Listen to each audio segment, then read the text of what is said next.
Father, and of the Son, and of the Holy Spirit. Amen. Heavenly Father, we come before you today, seeking your guidance and blessing. Grant wisdom, strength, and patience to our teachers, host, and technical team. Inspire them to lead and serve with excellence and dedication. Bless our audiences with open minds, kind hearts, and a desire to grow each day. May everything we do through CSBN Portal be done with unity and for the glory of God. Keep us faithful, humble, and joyful in our work. In Jesus' name we pray. Amen. In the name of the Father, and of the Son, and of the Holy Spirit.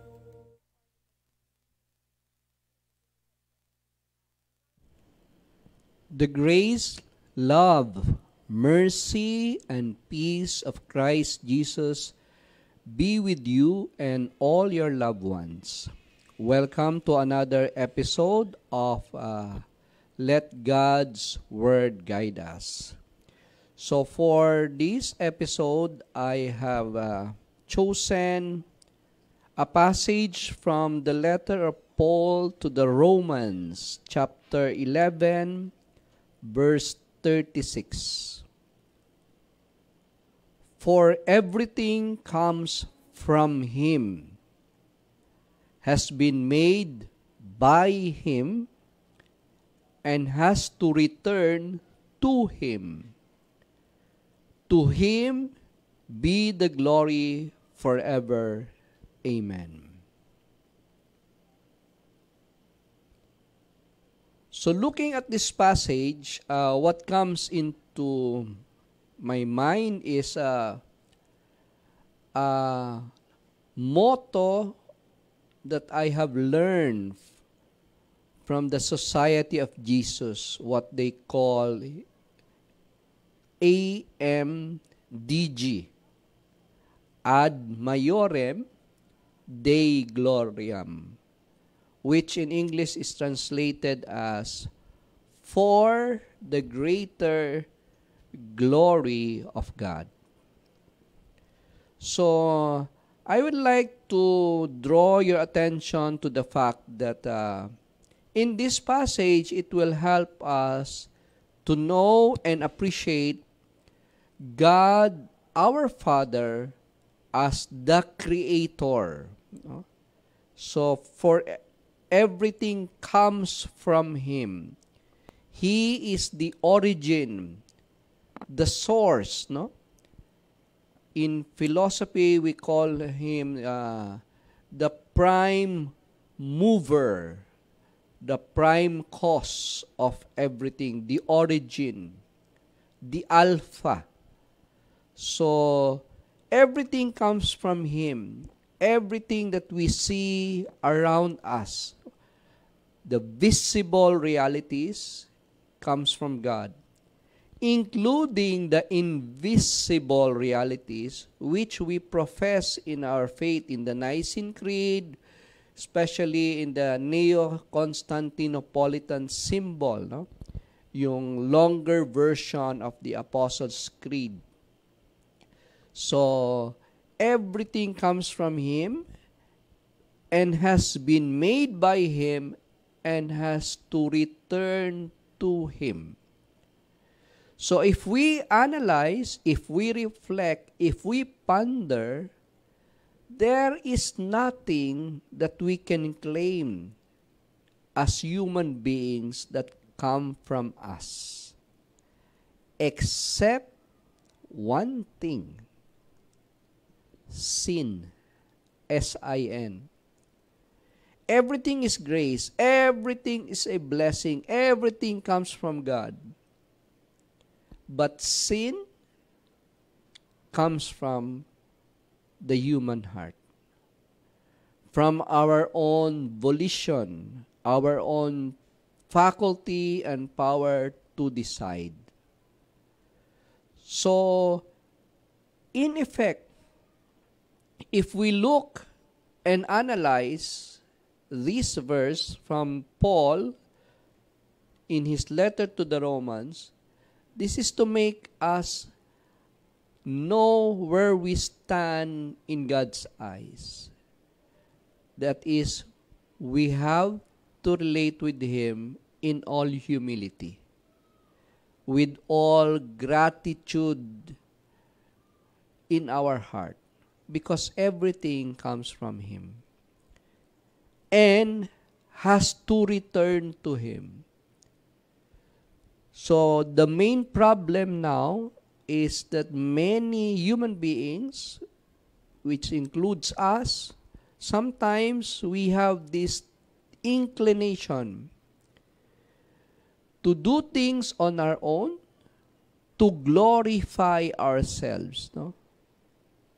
Thinking with pride in our minds and in our hearts that this was done because of my intelligence. This was made possible because of my talents, my skills, my possessions, my positions in life, my natural abilities. No. Everything comes from God. There is only one thing that we can claim that is ours: sin. So in front of God, we cannot boast of anything. So the right attitude should be humble obedience, humble service to God, because we are here to make use of all the blessings that He has given us, to thank Him for all the graces that He continues to give us, and at the same time, to return to Him hundredfold all the things that we can do, not to glorify ourselves, but to Him be the glory. That's why I love this motto of the Society of Jesus, which originated from their founder, Saint Ignatius of Loyola. No? Na everything he tried to do, to excel, not to glorify himself, but for the glory of God. Because as one saint also tells us, the Saint Irenaeus, I believe Saint Irenaeus was there before Saint Ignatius of Loyola, around 3rd century AD, I believe, told us once that the glory of God is man fully alive.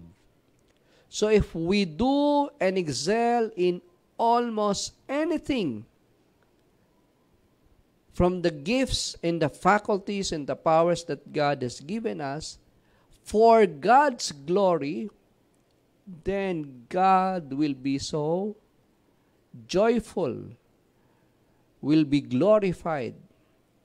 And so the warning is to warn us that let's not do things to enrich ourselves. Let us not do things to glorify ourselves. Let us not do things in order to be validated by others, but we do things and excel, if possible, because we would want to glorify, give glory to the God who created us, the powerful, loving, merciful, and gracious God who created us and who has given us so many capabilities, blessings, graces, so that we can truly be His children. So beware of pride, because the path towards God is humble acceptance of who we are, excelling to the best of our abilities, so that to Him be the glory. Thank you so much for listening. Let God's word guide us all.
Yes.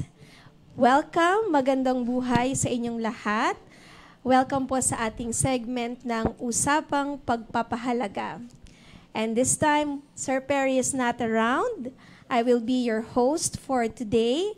I'm Teacher Janet, and with me are our grade 8 learners from Understanding and Wisdom. We have Belle, Venice, Marco, and Rochelle. Hello. Okay. All right. So for today, ang ating tatalakayin ay what is the best policy? Honesty! Yan, honesty. To begin with, we are going to have a game. Sali kayo ha? For the game, we have 3 truths and a lie. Right. So, 4 sila dito. Ang isa sa kanila ay magsasabi ng kasinungalingan or yung mali. And your task is to determine, identify, or find out sino sa kanila ang nagsisinungaling. Yan. Okay, so, Belle will be A, Venice will be letter B, Marco will be letter C, and Rochelle will be letter D. Isusulat nyo lang yung letter kung sa tingin nyo sino sa kanila ang hindi nagsasabi ng totoo. Okay, are you ready, guys? Sige, we'll start off with Belle from 8 Understanding. I love playing soccer. Okay, that's for letter A. And then B, I have a fear of holes or butas po. Mga butas. fear of holes or mga butas. And letter C, Marco. I love reading self-help books. Okay, he loves reading self-help books. And Shell, I enjoy rock climbing po. she enjoys rock climbing. Sige po, we will wait for your answers. Please choose. Is it A, B, C, or D? Sino sa kanila ang hindi nagsasabi ng totoo o nagsisinungaling? Go. We'll read the comments, just a few. Shout out nga pala sa lahat ng mga grade 8 learners and teachers and all to our friends and teachers sa second floor, sa fourth floor, sa basement, at saka syempre dun sa may clinic. Okay. Meron na bang sumagot? Sabi ni Camille, I think it's A. Sabi ni Melba, it's C. Okay. Sabi ni Aaron, D. Si Precious, A. And the correct answer is, drum roll please. Yan. The correct answer is letter D. Yan. So si Shell, sabi niya, she loves rock climbing. And actually, hindi talaga, no? You've never experienced rock climbing. Okay, so we're now going to talk about honesty. First off, Shell, ano ba ang Tagalog ng honest? It's tapat po. Tapat. At para sa'yo, ano ba ang ibig sabihin ng tapat? For me, pagiging tapat is pagsasabi po ng katotohanan, telling details without omitting them or leaving out any details and not exaggerating them and telling your clear intentions to the person you're talking to po. Yan. Well said. How about you, Belle? Can you add some more? Para sa akin po, ang matapat na tao ay ang tao na nagsasabi ng katotohanan kahit alam niya na siya ay mapapahamak or magagalit ang taong pinagsabihan niya ng katotohanan. Yeah. Ayun So po, it mata. really takes courage to be honest, no? Now, Marco, bakit ba mahalaga, or Venice, bakit ba sa tingin mo mahalaga ang pagiging tapat? Para po maging magaan po ang pakiramdam po natin. Kasi po, parang wala po tayong tinatago or kinatatakutan po. And then po is para po maging makapagtiwalaan po tayo ng mga tao po. Okay, so kasi pagka marami kang tinatago, no, parang ang bigat ng pakiramdam, it's one lie after another. Now, Marco, can you please share your personal experience now when you lied and then what did you realize after that? There was once a time when my friend asked me if I could help him with some school group project. but I didn't really want to. So instead of saying no, I just make up some excuses. But later that day, he saw me playing some online games, and he didn't really say anything, but I could tell he's disappointed. So when I actually needed help, he didn't show up either. So that's when I realized rebuilding trust takes much longer than breaking it po. Than breaking it. So, yeah. So, when you have that experience, no, most of the experience in life, no, yung mga lessons na natututunan natin is through experience. And yan, he learned the hard way, losing his friend's trust. And mas mahirap talagang i-rebuild yung trust na yon. It's like a glass full of water na ibinibigay sa atin ng isang tao, yung tiwala. And then, every time that we make up stories, we tell lies, nababawasan yun. Okay, let's move on to the next. Now, why do you think people lie? Bakit ba nagsisinungaling ang tao? Venice? I think that people lie because number one, they are scared because they're scared of their consequences po. Number two po is that it is parang magpasikat po or like they want to get famous or known. And then the last po is it is already a habit of them po. A habit. How about you, Belle? Would you like to add some more? I think sometimes nagsisinungaling po ang mga tao kasi po kagaya po ng sabi ni Venice, ayaw po nilang mahuli sa kanilang kasalanan. Pero ngunit po may mga tao pong nagsisinungaling dahil po sa tingin po nila, ito ay mas makakabuti pa po sa situation na kanilang hinaharap ngayon. Parang white lies, no? So, do you think, Belle, follow-up question, Belle, regarding white lies, do you think that justifiable or acceptable ang pagsasabi ng kasinungalingan na sa tingin mo is makabubuti naman yon or what we call white lies? For me po, no pa rin po kasi it is dishonesty pa rin po. You are telling the lie even if you are telling a lie even if it is good or bad. So, for me po talaga, honesty is the best policy. Right. Okay, no? Still, walang gray area, no? Talagang black and white na be honest. No? Right. And Marco, how do you think can a person stop lying? If it's already a habit, how do you think can a person stop lying? By admitting their mistake and taking accountability for it. Then being honest to themselves and to other people, and making telling the truth a habit and being humble po. Okay, no? So make it a habit and then be true to yourself. Tama naman, no? It starts within yourself, yung pagiging honest.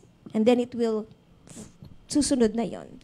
Now, for the last one, for everyone, what is your message to our young viewers or your fellow schoolmates about honesty in building trust? Let's start off with Shell.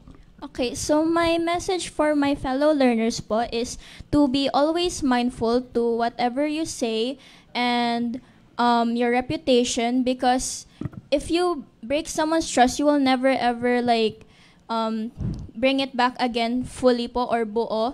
And if you break someone's trust, you might lose some opportunities in the future, especially if you are dishonest, and you might not be able to grab any more opportunities like the person you know in the future po.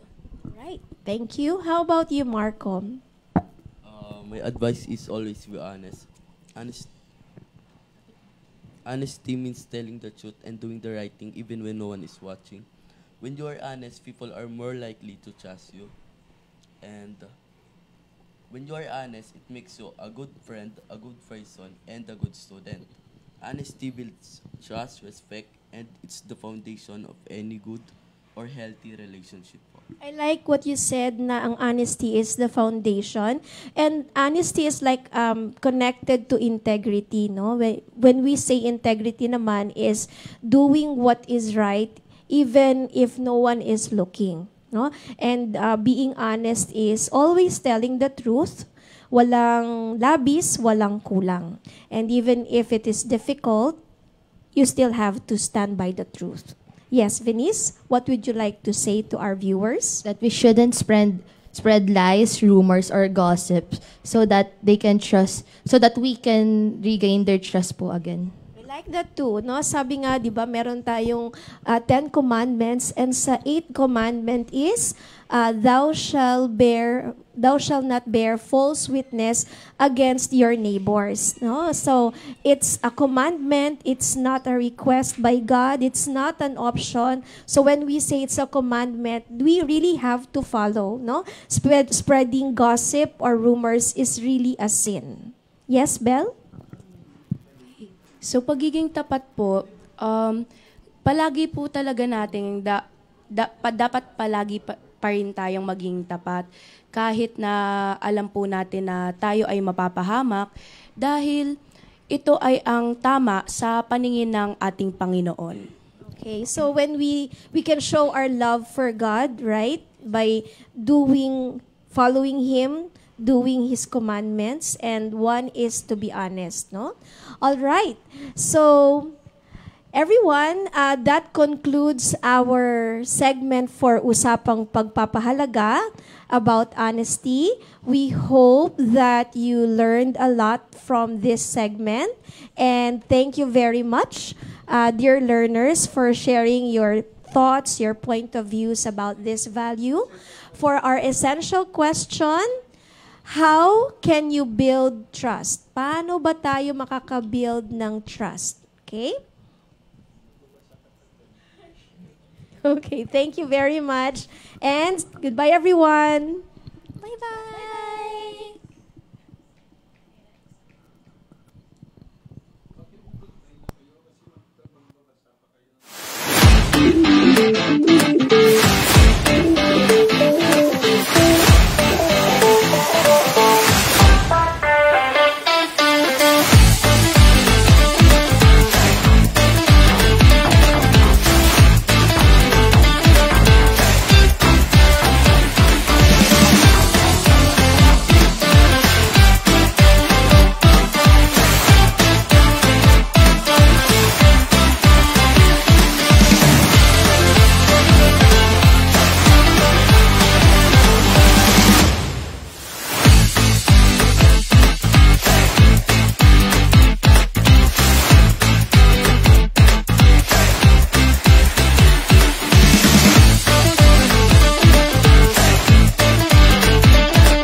Good day, everyone, and welcome to Matters That We Need to Ponder.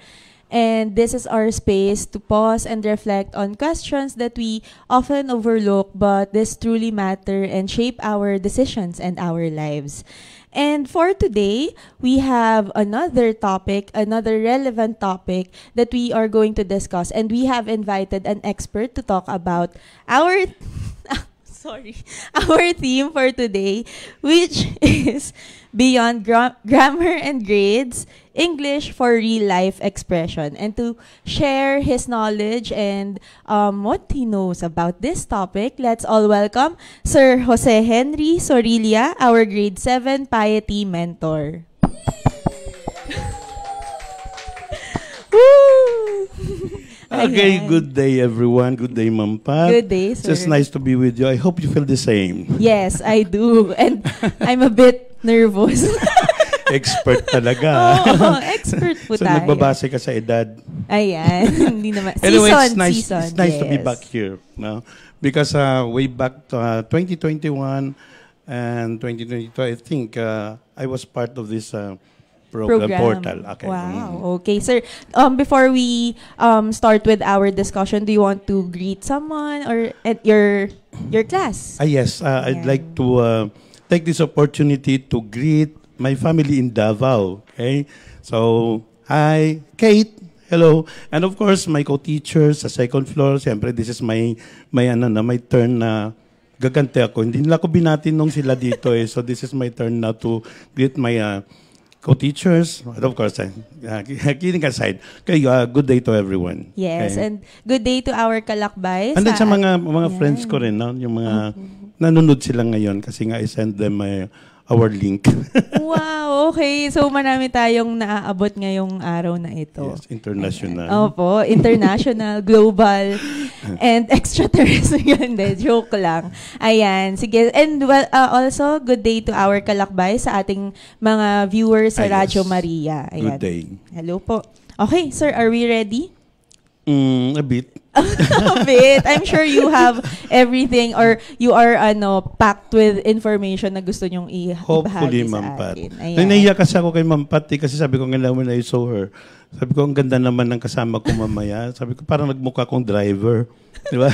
Hindi, sir. Nako, patunayan mo na maraming matututunan ng ating audience ngayong araw sa iyo. Ayan, sige. For our first question, sir, what does it really mean to use English for real-life expression rather than just for passing exams or assessments? Okay, I think this language for real-life expression means utilizing no language or English in practical and everyday situations. So you converse with other people, you talk to them. So this might be the chance for you to talk to them in English. Okay, because we know that English is a global language used by a lot of people. So maybe this is also one way to express our thoughts and emotions and even our ideas and feelings. Now, rather than using the exam-focused English, no, because the exam-focused English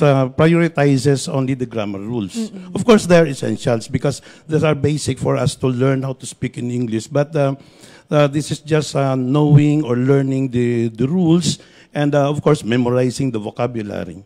Both are equally important, sir, no? Yung Yes. basic and yung Stepping stone for communicative communicative na purpose ng English Yes, language. yes. Yes. And pero sir, sabi niyo nga grammar, rules, basic, yung foundational skills, kailangan talaga yon to build on Yes. those and we can use it to communicate.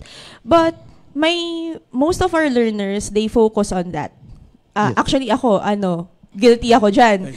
Di ba may mga tinatawag tayong grammar Nazi, ganyan. And that is Na what talagang- we teach them. Yes, oo, na parang we need them to be mindful of how they use grammar and yung English language. So how will we help our learners balance correctness by expressing their thoughts naturally then? Well, maybe they have to put it into application. Okay, so we can balance the correctness by speaking in public. Okay, and then aside from that, also we really have to see to it that they have to improve by writing journals, okay, listening to a podcast, and of course, by this is an effective way also, no, learning how to adapt from the native speakers. They can be able to learn also to make it more effective and authentic way to communicate and become effective. Now, because this will open doors for job prospects and even business opportunities. Now, from personal relationship to professional opportunities. Okay. Yes, it's important that we provide them with opportunities to build on what they know already, yung Yes. basic skills nila on English language. Okay. And pero marami sa mga Filipinos na they are still anxious or parang yun nga, maraming nagsisitahan kumbaga dun sa grammar na parang mali yung pagkagamit mo niyan or hindi tama yung meaning ng pagkagamit mo niyan.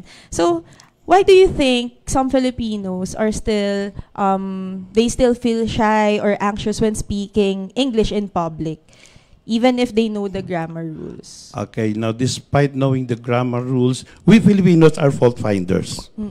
Now we are fond of committing, making a lot of comments no, regarding the errors. Now, unlike English people, di ba? Sa mga Americans, kasi they don't mind if your grammar is wrong. Okay, but tayo, very meticulous when it comes to the use of grammars.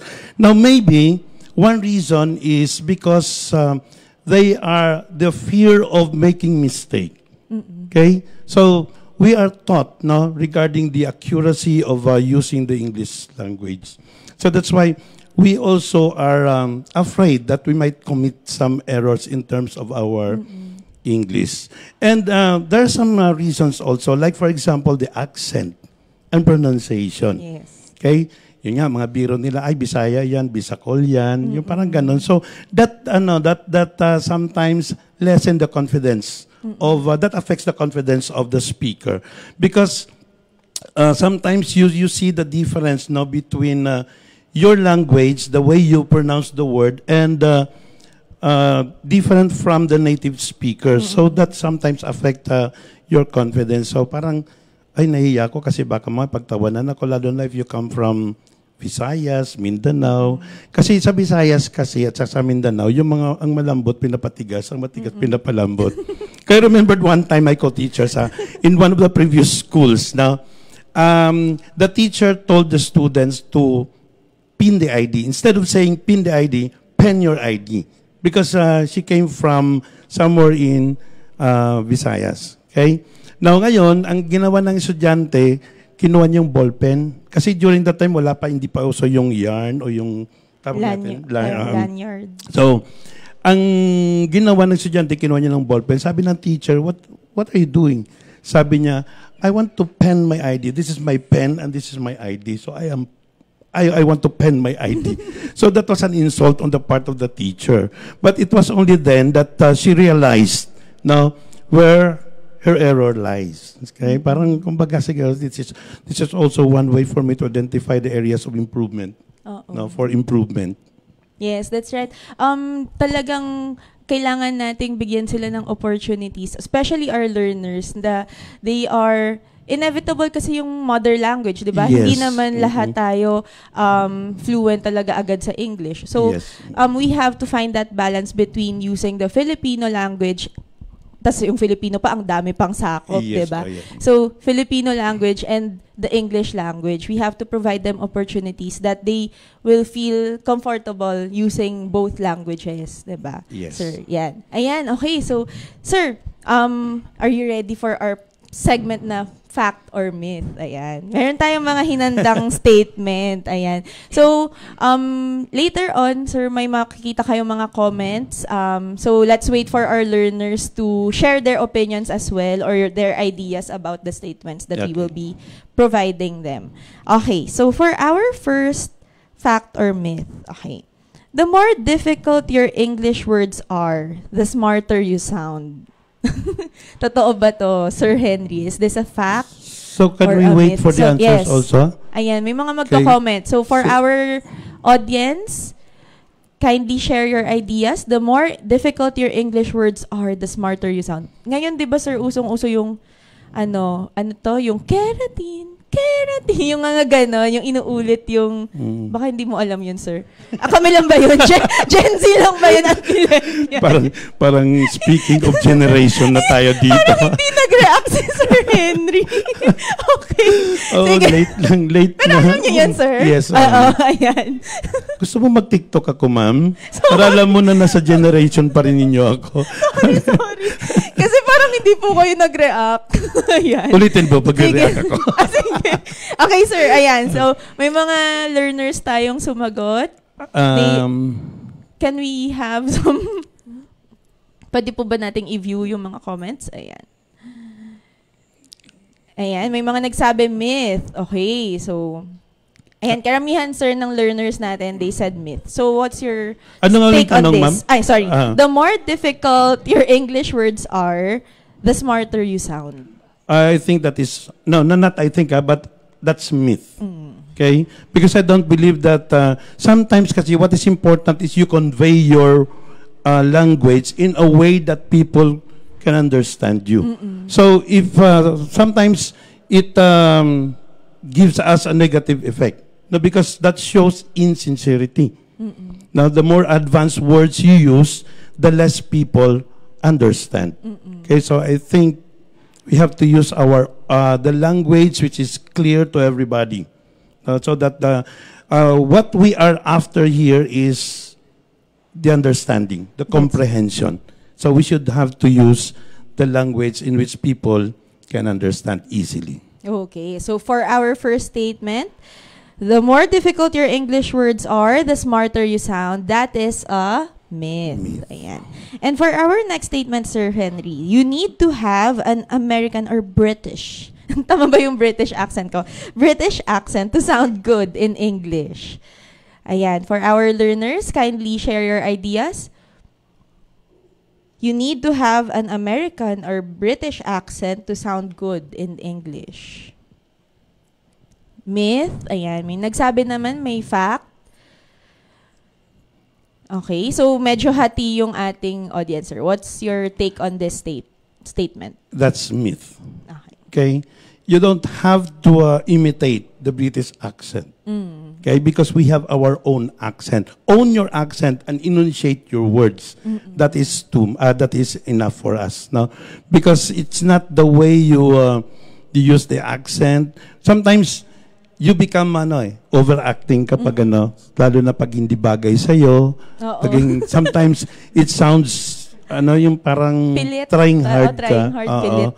So it doesn't matter kung kasi sometimes also if you own your accent and use it confidently, you can become a great speaker in terms of using your language. Yes, it's a matter of confidence talaga, yes, sir. Kung saan ka and comfort, yung comfort kung saan ka yes, komportable. And for our second statement, you need to have an American or British accent to sound good in English. That is a myth. And for our last statement, Sir Henry, you can improve your English just by reading books or studying grammar rules.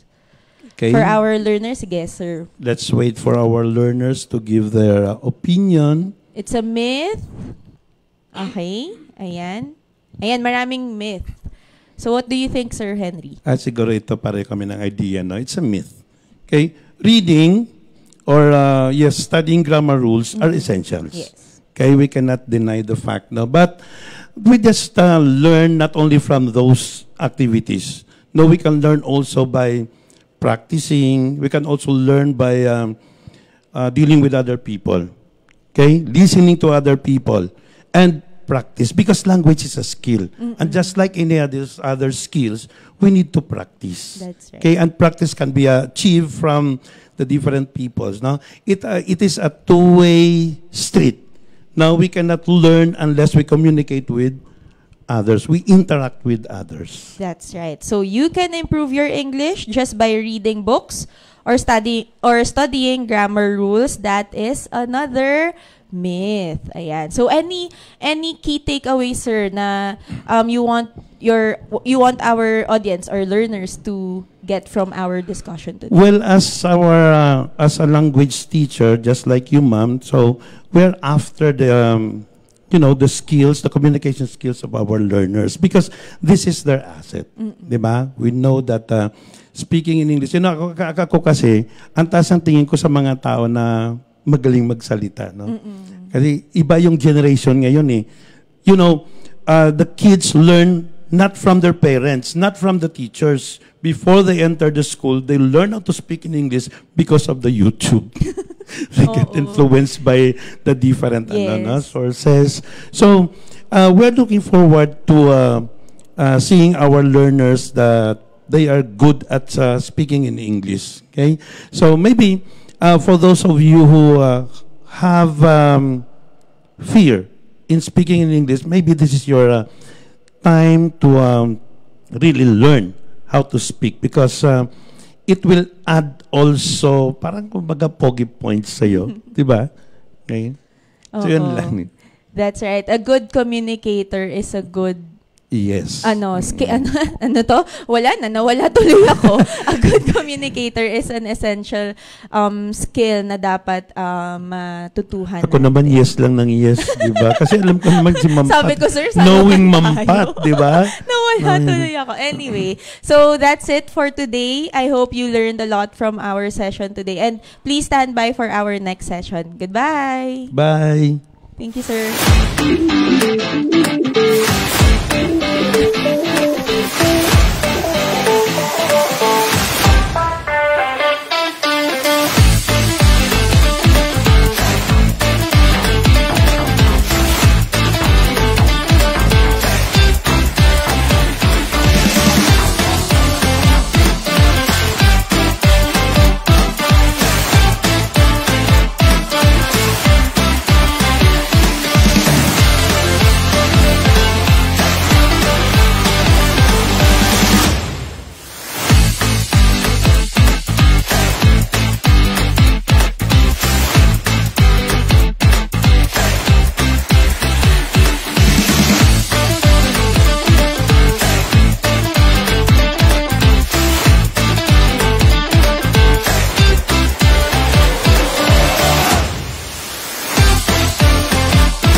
And we're back. Okay? Hello. And with us also, so still with Ma'am Pat and Ma'am Janet. No? Yes. And siyempre, bago pa yung lahat, babatiin ko yung ate ko. Ayan, nag-comment siya. Maria Teresa Braga, proud sister here in Davao. Wow. Hello po sa inyong lahat Hello dyan. po. Give my regards to all. And sad to say also, no, yung estudyante ko before, sa Davao na rin, no, my condolences to the Carion family, no, kasi he passed away yesterday.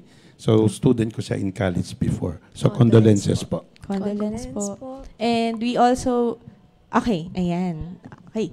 So, meron din po tayong commenter, Lance Roa Natalia, to build trust, start, ayan, from our discussion kanina. Kay Ma'am Janet, na? Yes, kay Ma'am Janet.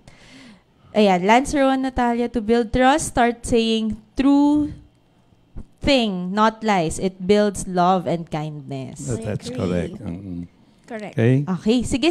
I think we should move on to our announcement na po. Yes. Now, Yes. actually, our topic kanina with Ma'am Pat was in line with our English month celebration, Ma'am Janet. No? So this month, no, English month. So we would like to inform our learners and the parents of CSBN now that today, we're Starting supposed to have today. our launching this Friday, but because of the first Friday Mass, dito na lang ang launching namin ng English Month celebration. And in line with our English Month celebration, we have a lot of activities that are aligned to this. Yes. Okay? So for ECE, we have the book parade. Now for our elementary, we have the literary character presentation. Yes. and the spelling bee, and then Quiz for bee, yeah. quiz bee. Yeah. Okay? For the high school, we have the extemporaneous speech, two-person or dialogue improvisation, and the speech choir. Ayan. So the English department has prepared a lot of activities for our learners. So please stand by for the announcement and deadlines for this activity. Ayan, may Yes, announce si ayan. ma'am. Oh. Ay, That's really sorry. something to look forward Yes. to. Ay, ma'am, Yes. sorry. I would just like to share the theme for our English yes, month. yes. Ayan. So for our English month in November, the theme is Virtue in Voice, Language, and Performance as Catalysts for Change. Ayan. And also, I'd like to acknowledge, no, si Ma'am Maricon kasi siya yung nag-compose ng piece namin for our speech choir. Okay? Wow. Oo, si Ma'am Maricon, ma'am, balang araw makikita mo na may libro na yan. Wow. Really Sa something to look speech choir. forward to. Yan. Yes. Sige, ma'am. So, do Alright. we have any other announcement for this week? Okay, so for this week, we are looking forward to our first Friday Mass. That's on November 8th. If our parents can join us, please do so. And then November 9, we have the, what's that? I can't. Our Second second Sunday, Sunday sponsor, mass mass sponsorship. sponsorship. Yeah, okay. And Yeah. of course, our sponsor is our grade. Ayan. So, please stand by for the... We're done with the grade 9, Oo, tama? kasi wala So, akong So, maybe ano. grade 10? Grade 10 na ang ating mass sponsor. But of course, no, everyone is welcome and encouraged to come and join us. Also, we have our upcoming recollection for our first communicants with their parents. Okay, When so is that, ma'am? November? that is on November 12. And on November 15, the pilgrimage recollection for grade 8 learners. Yan. Okay, so we're going to visit 7 churches within Novaliches. Eight Is it churches. 8? 8. Yes. 8 churches. Okay, that's so they already have their passports, and that's really something to look forward to. And we're done with our grade 7, grade 9. Grade So, 9. Yes. At nakaka-enjoy yun, ma'am. Nakaka-enjoy. Kasi parang, alam mo na, sobrang points ko sa langit. You know? You get a lot of time to pray and reflect during Yes. the With our pilgrimage. learners. Correct. Yes. That's right. Okay. So, any other announcements from our directors? Wala na po. Yeah, so Ayan. yeah, basically, we just got back from our break. Yes. We had our break last 1 week break. And After field trip. yes, Yeah, after our successful field trip. And I'd like to congratulate Ma'am Juna, no, for a very successful field trip. No, Yes. It was really fun and very educational. Yes, for both elementary, ECE, and high school High learners. school. And Ayan. nakakatuwa is So, every time that the bus arrives, no, and bus number ganyan already arrive. It's really a nice feeling. And every time, I don't know with you, sir, pero yung bus talaga ng mga high school talagang nagkakantahan. And then what was good about it, yung Yeah. mga places na pinuntahan, very, very beautiful and very educational. They learned a lot from each Right. venue. Oo, mukhang napagod talaga sila doon, no? Yes, ma'am. But they had a restful weekend. Yes, and we're ready to conquer ang ating third And my quarter. second time to see the Ayan. windmill. Wow, okay. Sige, so, and ayan, mga pabate. Ay, oo nga, babatiin ko rin pala yung lahat ng grade 7 and grade 8 yung mga na-handle ko sa English, especially my grade 7 piety. So, good day sa inyong lahat. Ayan. And my 8 wisdom. Ayan, hello. Kay Valerie Guevara Cabrera, good day grade 5 Hope and grade 5 Faith. Hello to Ma'am Liway and Sir Elmo and all my teachers from Juancho Cabrera. Ayan. Wow, 50 stars. And sent. thank you to Miss Wow, thank Valerie you. Cabrera for being our star center for today. And that wraps Yay. up our portal for today. Thank you for joining us. Thank you so much. Thank you, Ma'am Pat. See you again. See you on our next Bye. episode. In the name of the Father, and of the Son, and of the Holy Spirit. Amen. Heavenly Father, thank you for guiding us throughout today's program. We are grateful for the lessons shared and the efforts of everyone involved. Help us apply what we have learned in today's CSBN Portal program. everything we learned today, we offer to you for the glory of God. Amen. In the name of the Father, and of the Son, and of the Holy Spirit.